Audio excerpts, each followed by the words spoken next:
Hi there everybody, and welcome to a special webinar focusing on financial economics. And many of you I know have been revising and studying the causes of financial instability in modern economies. So we thought we'd do a webinar on the causes of financial crises, looking at some current examples and obviously some more historical ones. And in particular, trying to think about the underlying dynamics of a crisis. What is it that causes instability in a financial system?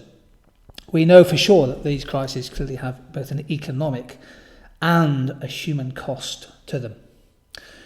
Quick reminder, when we talk about financial markets, the main financial assets are things like property, pensions, equities, shares, unit trusts, and also cash, of course. Here's a great moment in terms of the recent economic history. The 15th of September 2008, the Lehman Brothers filed for Chapter 11 bankruptcy in a New York courtroom. The Lehman moment, what were you doing at that time?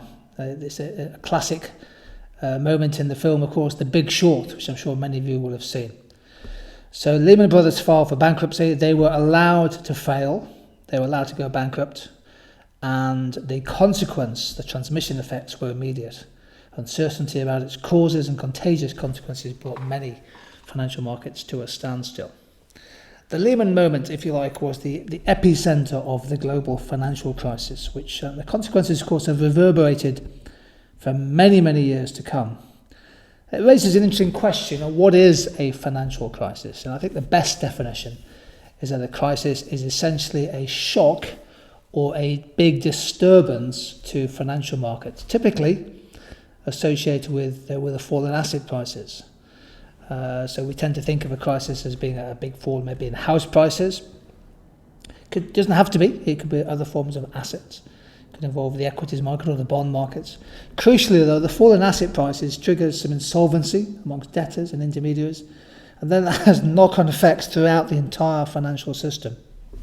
And the crisis essentially undermines the financial market's capacity to efficiently and fairly allocate capital.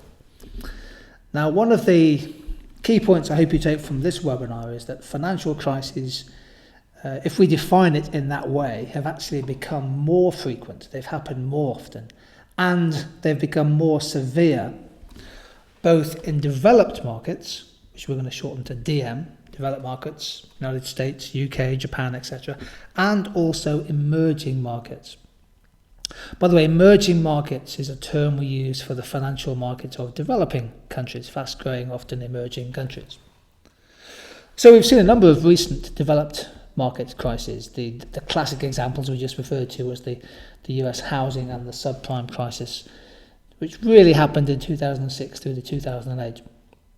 We've got a separate topic video on YouTube for that. That then quickly spread into a global financial crisis, which essentially engulfed us all in 2008 and 2009. You can make a case for saying that the global financial crisis then triggered a further crisis, the sovereign debt crisis and the recession in the Eurozone, particularly from 2010 onwards, but through to 2013. And that sovereign debt crisis spread to, in particular, but not exclusively, the sort of Club Med countries, Greece, Portugal, Spain, Italy, Cyprus. Ireland, of course, had a financial crisis of its own. So too did Iceland, although it's outside the EU. And a number of other countries. So, the developed countries have been flitting from one crisis to another in recent times. We've got continuing Brexit risk. I suppose the Greek economy remains in a state of almost semi-permanent crisis. What about Brexit? Does Brexit count as a financial crisis? Well, I think probably not yet.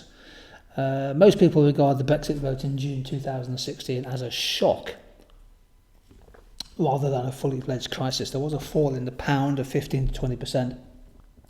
Though the UK financial sector and the real economy so far has proved quite resilient to the Brexit vote. But it's an early stage development as we speak. Some examples on this slide of emerging market crises in developing countries. Some of these go back 20 years or so. The East Asian financial crisis of 97-98 was particularly severe. Russian devaluation in 98. China has experienced some financial market turmoil, and Turkey at the moment is experiencing some turmoil as we speak. Now, what do we mean by a financial crisis? Well, it's when there's a disturbance or a shock to financial markets. But in fact, there are different types of financial crisis. And I just want to take you through 5 main types. This is one we can disaggregate. So a currency crisis is an example of a financial crisis. And typically this is when a nation's currency is under severe downward pressure. In fact, the market value could go into free fall. I typically associate that with countries that are trying to operate perhaps a fixed or a semi-fixed exchange rate system. And we'll look at the example of Turkey in just a moment or two. Some countries run into big financial difficulties because they run up huge external debt problems. In particular, they're running a current account deficit on their balance of payments, and they can't finance that by attracting the capital needed to balance the books. So they run into what's called the classic balance of payments crisis. We'll take a look at Mongolia in a second or two. If you've been studying Greece, you know that essentially Greece and Italy and Spain have been running up against huge sovereign debt crises, and this is when effectively the level of debt held by the public sector or the government sector is so high that the state cannot afford to actually pay the interest on their existing debts, and there's a substantial risk of default. And Greece has got to be the poster child example of that. The banking crisis, you can have something that's very localised oftentimes, where literally people's confidence in, trust in and the stability of the banking system just is shattered. And Italy has an ongoing banking crisis at the moment, and Cyprus has been through the mill, as we'll see in a second or two. And then you can also make a case for saying that actually the household debt crisis in the United States, in the UK, is also a financial crisis. The level of household debt relative to income in the UK, for example, is at record highs. And for millions of people, that also represents a financial crisis, particularly if they've got themselves locked into expensive debt that is very tough to repay, especially at times when people's real wages and real disposable incomes are falling. So you have currency crisis, balance of payments crisis, sovereign debt crisis, banking crisis, household debt crisis, all kinds of different disturbances. And sometimes a country can run into virtually everything. So Argentina, if we go back 16 or 17 years, the Argentinian default and the collapse of the peso and their banking crisis was essentially a broad financial disturbance that brought in most of, if not all of those examples. This is pretty dark stuff, isn't it? Financial crises. This is the stuff of economic and financial disaster. Let's just look at 2 or 3 examples, just currently in the news. You might want to follow these, actually, because they're good contextual examples to use in an exam. Turkey at the moment is going through some big problems. Just a few years ago, Turkey was seen as one of the really bright stars in the emerging market field. Growth was pretty good. Per capita incomes were rising, and Turkey was again continuing to ask for start the process of admission to the European Union. How things have changed. Of course, we've had severe political instability, including a failed coup in 2016. The fallout from that, in terms of rounding up dissidents and things, has been pretty horrendous. But the Turkish economy as a whole has run into some significant economic stress. They have a very large current account deficit, which is pretty hard to finance, especially when investors get nervous. So what has happened is that people have been taking their money out of Turkey. There's been what's called capital flight. People desperately trying to sell Turkish lira and buy any currency really, but in particular buy the US dollar. So that's caused the Turkish lira to fall very sharply against the US dollar. Now when the lira falls, although that's good news for the Turkish tourist industry and good news for Turkish manufacturing companies, for example, it's actually horrendous news for a country that has a very high level of external debt, because it makes it much harder to pay back its dollar debt. And even central bank intervention, raising interest rates, I think they're currently up something like 8%, is not going to do much to stop the lira from falling. Indeed, if they raise interest rates to stop the lira depreciating, they risk a very deep recession. So I think Turkey is a good example of a country that's currently in a currency crisis, and it's well worth following that one in the news. Mongolia is a country that, again, 2 or 3 years ago was one of the fastest growing countries in the world, helped undoubtedly by huge reserves of natural resources. Mongolia is a country blessed with tremendous natural resources, and there's been enormous sort of foreign investment in the country. But is this a good example of a resource curse kicking in? A small country, just 3 million people, did particularly well during the years when commodity prices were very high, but now commodity prices have fallen, largely on the back of the Chinese economic slowdown, and this has led to a severe fall in export revenues and tax revenues from the natural resources. The terms of trade have moved sharply against Mongolia, and as a result the Mongolian government's run into both an external currency crisis, running out of dollars, and a fiscal crisis. The result has been they've had to go to the IMF to seek emergency financial aid, external aid, to bolster their finances. And here's a good example of a country which is small but volatile and exposed to the kind of ebbs and flows, the global commodity price cycles. It did particularly well when prices were high, but doesn't necessarily have the resilience and capability to manage well when commodity prices go down. And they've run into an external debt crisis, which is a financial problem. And the third example I want to take you through in this little look at financial crisis is Cyprus. And Mongolia is a small country. Turkey isn't. Turkey is quite a large country in global terms, but Cyprus is tiny. But it's a really good example of a country where a banking crisis emerged from the banking system itself running before it could walk, trying to become just too big.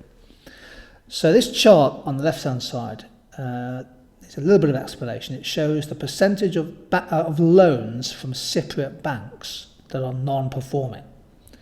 It's not like a circus animal not performing, but it's the idea that a loan where the person who's taken out the loan, a business, an investor, is unable to repay the loan or has made no repayments in the previous 90 days. And you can see what's happened. In 2012, the non-performing loan rate went up from 10% to nearly 20%. It then nearly doubled to 40%. By 2014, 2015, it was 45%. The Greek banking system has been bedeviled by a huge rise in non-performing loans, in other words, bad debts. And it gets worse. Basically, the Cypriot banks tried to become too big. The Laki Bank and the Bank of Cyprus, two good examples. They tried to become too big too quickly. They lent a lot of money to local property companies because the Cypriot housing market and property sector was booming, and they became very exposed when property prices started falling. In addition, the Cypriot banks had invested heavily in Greek bonds. They'd bought some of the Greek government debt.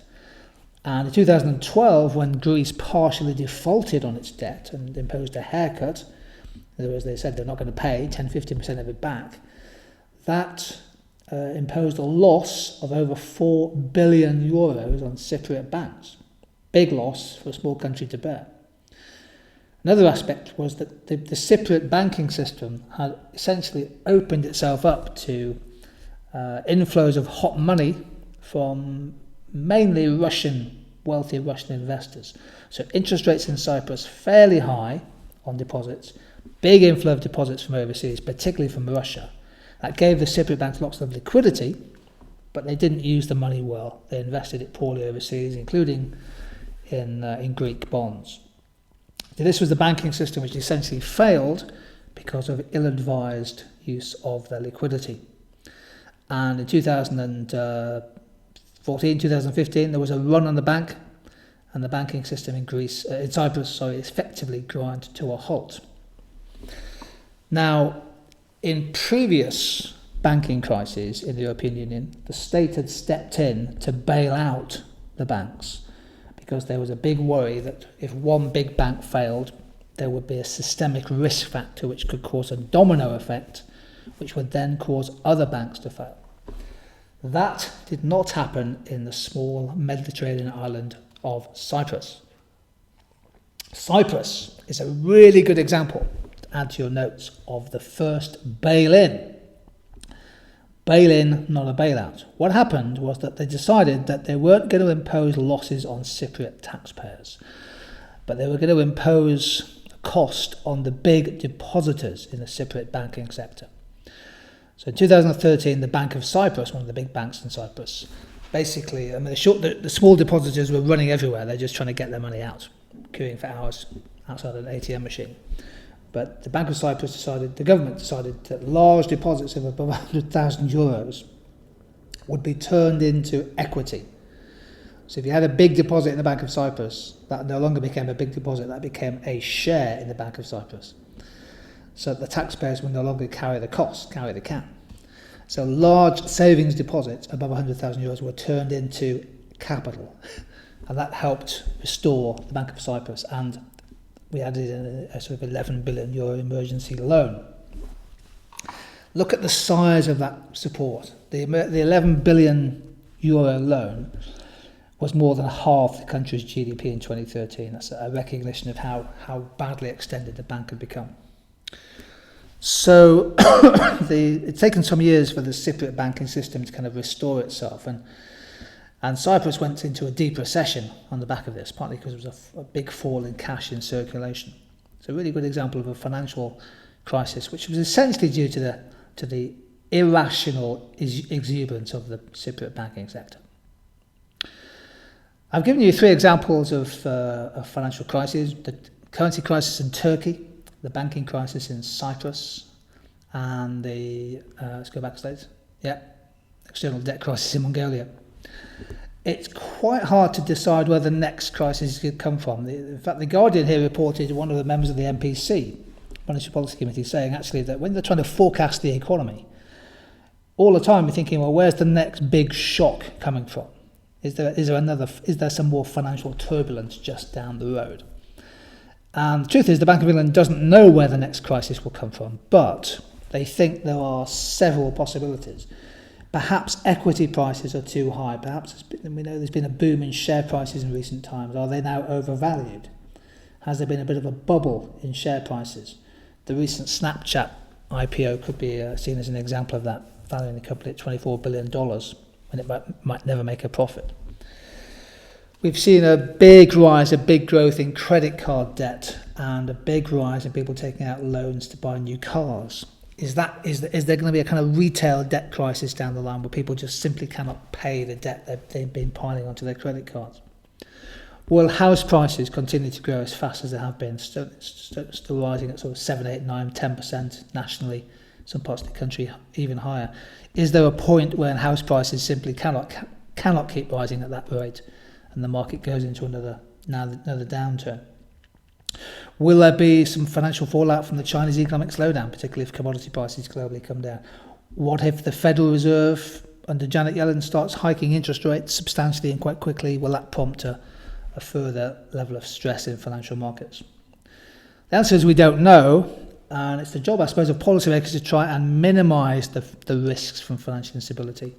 But in particular, and we'll explore this in the future video, in particular to build some firewalls, to build some stability, some resistance in the financial sector to unexpected shocks. So what are the key causes of financial crises in markets? I'm going to suggest to you that there's no one cause. And you look historically at various events, the Wall Street crash, the global financial crisis, Dutch tulip mania, etc. There's never one cause. A great evaluation point to make is that the financial crisis is nearly always the result of a combination of factors, often quite complex and intertwined. Let me just pick out for you in this sort of penultimate slide 3 fundamental causes of financial crisis. One is that often the financial instability is caused by the people who inhabit the markets themselves. There's an aspect of financial market failure. The great economist Robert Shiller from Yale has come across, given us a term, irrational exuberance. That when share prices are rising, people's expectations change. You buy a share, it goes up in price. You then start to think you're one of the world's best stock market investors. You buy a property, it goes up in price. You start to think one of the world's best buy-to-let investors. So the person we celebrate on Homes Under the Hammer. Irrational exuberance can amplify, accentuate increases in asset prices. People become a little bit overconfident about the future and therefore take more risk. A second market failure is the fact that the market's financial instruments have become much more complex. The classic example, of course, is the mortgage. In the old days, you went to a bank, you got to know your bank manager, they lent you some money for a mortgage if you were lucky. And the mortgage was actually quite a simple financial instrument. It was a long-term loan to buy a house. Well, we know from films like The Big Short that the mortgage market became much more complex. Credit default swaps and collateralized debt obligations, the kind of lexicon of The Big Short, where people have to stop the film halfway through to work out what's going on. The mortgage market became very complex. So complex, in fact, that often the senior executives of some of the world's biggest banks did not understand the complex financial instruments that were being traded, bought and sold around the world. So you can make a case for saying that crises have come from periods of financial innovation where the agents in the market are trading products that are so complex that people simply don't understand what the risk factors that are in there. There is a theory called the financial instability hypothesis associated with Hyman Minsky, and I think there's a separate video on Minsky. Minsky is a Marxist economist, or was a Marxist economist, who argued that capitalist financial systems are inherently unstable. Over periods of prolonged prosperity and big optimism about the future, typically banks and other institutions tend to invest more in ever riskier assets because they're in search of higher returns. And ultimately that makes the financial system more vulnerable once default rates start to go up. So the Minsky hypothesis is quite a good one to read up on, that actually financial crises are inevitable because they result from the sort of inherent instability of capitalist systems. My second theme is the idea of policy failure, that financial crises are often a result of policies that are either ill-advised or ineffective or just plain heading in the wrong direction. So prior to the global financial crisis, we had a decade or more of relative deregulation of financial markets. The constraints came off lending. Banks were pretty much free to lend to whom they wanted and as much as they wanted, with no real significant controls on how much capital they had to keep. And you can make a case for saying that the financial crisis was the inevitable consequence of this sort of unleashing of free market principles. And some banks were deemed too big to fail. This was a phrase which became common 10 years or so. And if banks thought that they would always be bailed out if they made huge losses, then that leads to what's called the problem of moral hazard. Once you are insured against a risk, then it's likely you'll take a bigger risk with whatever it is you're using, be it a car or a financial organisation. So if institutions felt they were too big to fail, they then engaged in riskier behaviour, which of course carried problems going forward. Another policy failure is that typically interest rates set by central banks are set too low for too long. So in the period after the dot-com bubble burst in 2000, and then of course we had 9/11 in 2001, the US central bank under Greenspan kept policy interest rates very low, probably lower than they should have been for too long. And if monetary policy sets interest rates too low for too long, that is that's the fuel on the fire of financial markets. People start lending out and they go in search of higher risk, higher yield returns. The fourth failure is a kind of forecasting failure. It's the argument that actually perhaps financial crises are caused, but because the models we use to forecast people's behaviour are too orthodox, they're too conventional. So if you've done some work as part of your A-level on behavioural economics, you'll know, I hope, that a lot of behavioural economics now challenges and questions the idea that agents, businesses, consumers, they always behave rationally. Of course they don't. They don't always behave rationally. And Schiller knew this when he talked about irrational exuberance. But the basic macro models used by central banks and by governments were dominated by theories which assumed rational behaviour. And theories are only as good as their assumptions, and theories built into modelling and forecasting systems, again, are only as good as the assumptions built into it. So I think you can make a case for saying in the run-up to the financial crisis, a lot of policymakers were blind to the risks because their models were built on flimsy assumptions. The world is a much more complex and messy place than the standard models predicted. Another failure was the failure of the ratings agencies, Standard & Poor's, Fitch, Moody's, etc., to price risk accurately. There's a case for a separate topic video on regulatory failure here, but I think pretty much the ratings agencies came out of the financial crisis with their reputation tarnished for a long time. So some financial market failures, some policy failures, and then we had some changes in the world economy. So clearly the global financial crisis had to be seen in the context of a global glut of savings, in particular a global glut of savings in emerging markets, including China. That global glut of savings as per capita incomes were rising helped to keep real interest rates low. The equilibrium real interest rate probably fell close to 0 to 1%.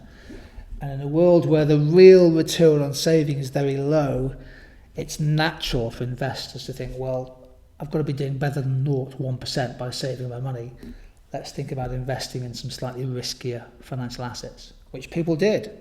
Commodities, properties, equities, high risk subprime mortgage debt. And another big aspect finally is, of course, we're living now in a world of incredibly quick transmission of information. Global technology has changed. We live in a world of very, very fast media and modern communications. So news and noise get spread very quickly. So too can rumour. But I think 2007-2008 was a good case study in how quickly people saw the danger signs and the risk factors and started to try and cover themselves. The world moves on internet time, and financial markets do too. But policymakers, including governments and central banks, they don't move on internet time. They can't. There are always barriers to their speed and movement.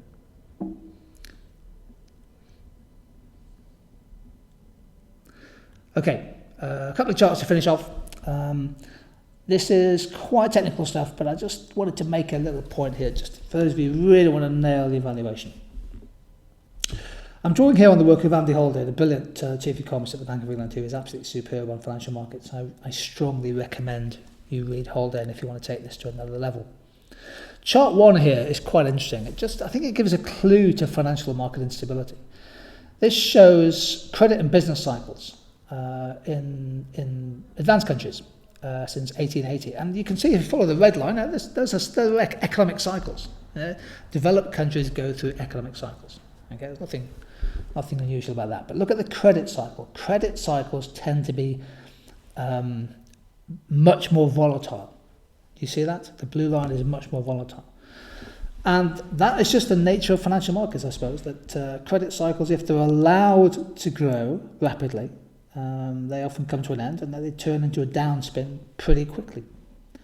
So financial cycles tend to be more volatile than economic cycles. That's a key evaluation point. And chart 2 shows what I was saying a few minutes ago about interest rates being low. The Taylor rule is a way of setting an appropriate rate of interest for a developed country consistent with meeting an inflation target. Now, if you want to explore the Taylor rule, go ahead. It's quite detailed. It's beyond A-level, but essentially it's a kind of measure of what's the appropriate level of policy interest rates. Chart 2 shows the federal funds rate, essentially the base rate set by the United States Federal Reserve. And hopefully you can see that for most of the period from 2000 onwards through to 2007, interest rates, the Fed funds rate was well below the simple Taylor rule. The US Federal Reserve was setting interest rates much lower than that perhaps would normally have been the case. And I think that's true in nominal terms as well as real terms, by the way. I think basically central banks across much of the developed world, particularly in the States, were keeping their policy interest rates low because they feared a Japanese-style depression and deflation following the bursting of the dot-com bubble in 2000, and also as a result of 9/11. I thought that there was a fear of recession post that. And why does this matter? Because I think it suggests that some of the causes of financial instability and the crisis in 2007. Excessive lending, excessive borrowing, excessive leverage were the result of interest rates being kept too low for too long. It's often said the job of the central bank at a party is to take the punch bowl away from the partygoers before everybody gets absolutely drunk. There's a case for saying that had the Fed started to move interest rates slightly more quicker in 2005, 2006, the peak of the housing boom would have been lower, and the epicenter of the financial crisis, the subprime housing market, would have not seen such a big earthquake in 2007. I just want to finish by thinking about the long sweep of history, why this matters. Financial instability, financial crises have consequences, and we're going to explore those in a second webinar next week, which will also be on YouTube. And this is the long sweep. This is taking data from 1870 all the way through 1700 through to 2014 for the UK. And what it shows is that the financial crisis recession 2009 and the 1930s depression is at the tail end of some of the worst recessions we've had. Most of the time the UK has grown. When we've had recessions, they've been fairly modest, but those ones were pretty deep. These ones here, typically the year after the war finishes, for example, you get a big fall in output because the war machine comes to a shuddering halt, and output has to fall for a year. You just can't sustain it. And again, if you go to the United States, UK, Japan and Germany from 1870, the 1930s depression and the 2009 financial crisis, again, is at the tail end of the growth story since 1870, drawing on the fantastic work of Angus Madison. What does this chart tell us? Financial instability, financial crises nearly always lead to recession. Just ask the Turks, ask the Cypriots, ask the people in Greece. And those recessions can be quite severe in an historical sense if we look at the long sweep of history. So it makes it clear that policies to avoid financial crises are worth their weight in gold if they're effective. I do recommend reading. I just think you should watch The Big Short, by the way. Fantastic film. Love that film. But also The Guardian has actually a section on the financial crisis. So if you're studying this for your A-levels in 2017 and beyond, head to the Guardian website. Just type in Guardian Financial Crisis and you'll pick up some really good up-to-date articles on different countries. Greece is in there, RBS, and lots of other countries as well. Really strong opportunity to read them. All of our videos, all of our webinars, of course, are on YouTube, so hopefully you can pick up our YouTube channel. Lots of people subscribing to that. This is one of the longer videos, but there are lots of short ones as well on particular topics. And if you want to follow the conversation or ask me a revision question, I'm on Twitter @tutor2ujeff. So in this webinar, we've looked at some of the causes of financial crises. Thanks for joining in. I hope you found it useful. There'll be some separate videos on the consequences of financial crises and policies to promote financial stability. So there'll be 3 webinars. This is the first of 3, and I hope to see you on the second and the third. Good luck with the revision, everybody. Hope it's going well, and stay strong.